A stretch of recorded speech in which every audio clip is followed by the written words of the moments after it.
se lo decíamos el viernes pasado, que la economía uruguaya creció 4,9% según un informe del Banco Central. Exactamente, teníamos esos datos, incluso los comentábamos con Natalia, pero bueno, vamos a recibir al periodista especialista en economía, Federico Comesaña. Fede, bienvenido, ¿qué tal? ¿Cómo estás? ¿Cómo están? Buen mediodía para todos. Vamos a ¿Quién ver, sabe del tema, no? porque hablamos del crecimiento, pero también en esos Sí. datos con Natalia hablamos de una cierta recesión que había ingresado o que aparecía también en esos datos, ¿no? Bueno, hay varias lecturas con estos datos y está bueno poder conjugar de alguna manera esas diferentes observaciones que se pueden sacar de los mismos datos y que por ahí dan lugar a lecturas que a primera vista parecen encontradas. Veamos primero lo que es la medición anual del crecimiento económico y cómo nos deja parados si además vemos también la evolución de las expectativas que hay respecto a 2023 y 2024. Si vemos en la primera gráfica, lo que tenemos es el crecimiento de la economía uruguaya desde 2017 en adelante. Un periodo que ha tenido sus altibajos, ha tenido un momento de prácticamente una economía congelada entre 2018 y 2019, con crecimientos menores a un 1% en el agregado de los 2 años. Luego 2020, marcado completamente por la pandemia, una caída de 6,3%, una recuperación que hasta esta entrega de cuentas nacionales se computaba como un poco más moderada en 2021 y ahora el Banco Central corrige al alza el crecimiento que tuvo la economía en 2021, 5,3%, y este 4,9% del que se habla de 2022. ¿Qué esperan los analistas?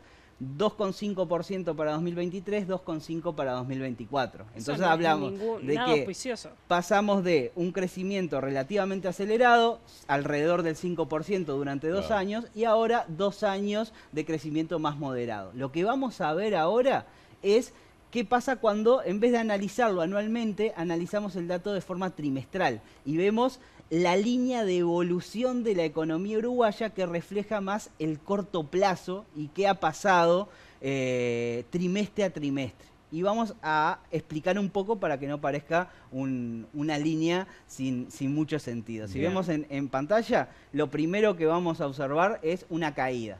Y una caída que comienza un poco antes del brote de la pandemia. De hecho, ya el tercer trimestre de 2019, estamos hablando del periodo julio-septiembre, ya era de contracción económica, muy leve, 0,1% cuando se lo veía respecto al trimestre inmediato anterior. Ya el cuarto trimestre de 2019, una caída más significativa, 1,6% solo en ese trimestre. Y luego sí, primer trimestre de 2020, 0,7%, segundo trimestre, donde se concentra prácticamente el impacto de la pandemia, 11,4% de caída. Luego una recuperación que llevó hasta prácticamente mediados de 2021, llegar al nivel anterior al último máximo, aquel máximo de mediados de 2019, 3 trimestres más de crecimiento y luego estos últimos 2, que estamos hablando de tercer trimestre de 2022, cuarto trimestre de 2022. Esos 2 fueron de caída y a eso es lo que se refieren los analistas cuando hablan de recesión técnica, que es cuando la economía se contrae durante 2 trimestres consecutivos. Ya no es ruido de un trimestre en particular que por algún motivo muy puntual puede haber caído, sino que hay 2 trimestres consecutivos de caída, 0,7 en el tercero, menos 1,3 en el cuarto, y es un escenario en el cual la economía retrocede. Hay varios factores que explican esta contracción y que estamos hablando de que estamos pasando de un escenario en el cual crecimos de forma acelerada, sobre todo recuperando niveles anteriores prepandemia, y ahora el hecho de normalizar un crecimiento más cercano al 2,5%. Cuando lo vemos en sectores, y lo que pesa sobre todo, el agro, caída durante el segundo semestre, esto estamos viendo, segundo semestre en relación a igual periodo del año anterior, 16% de caída en el agro, que se compensa en buena medida con el crecimiento de 8% en el turismo, en la logística, que es transporte, almacenamiento y comunicaciones, en la construcción, pero sobre todo lo que está tirando abajo es el agro y la industria intensiva en agro, sobre todo la industria frigorífica, que tuvo un retroceso durante ese segundo semestre. Y luego, cuando lo vemos desde la perspectiva de los motores del crecimiento, lo que vemos es que hay un sector interno, sobre todo liderado por consumo e inversión, que seguía pujante en ese segundo semestre, pero hay un sector externo, exportaciones que crecen menos que antes, y sobre todo importaciones, y ahí no solo entra, como veíamos, el agro, que cae sobre todo por el tema sequía y demás, sino que acá entra un factor que es determinante, que es la competitividad.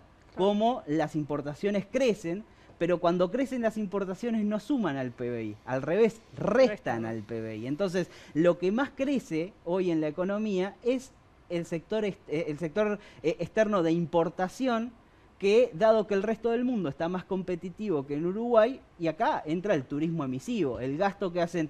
Lo que nos está diciendo estos números es, sí, crece el consumo, pero sobre todo crece de bienes y servicios importados, ya sea compras realizadas en el exterior, viajes a Buenos Aires, escapadas de fin de semana y sobre todo compras de productos que hoy en día están más baratos y compiten con la oferta local. Con lo cual tenemos un escenario en el cual esto habla de caída en el corto plazo, pero en el mediano plazo lo que ven los expertos es crecimiento muy moderado, en una economía que tiene serias complicaciones, sobre todo para competir con el exterior. Hoy de tarde salen los datos de pobreza. Exactamente, es uno de los datos más esperados, no solo en la agenda económica, sino y sobre todo en la agenda política. Te esperamos el viernes. Cómo no, será un placer. Gracias, Federico. Bueno, vamos a un tema que es muy preocupante. Sí. Conflictos de controladores aéreos. Están previendo para abril...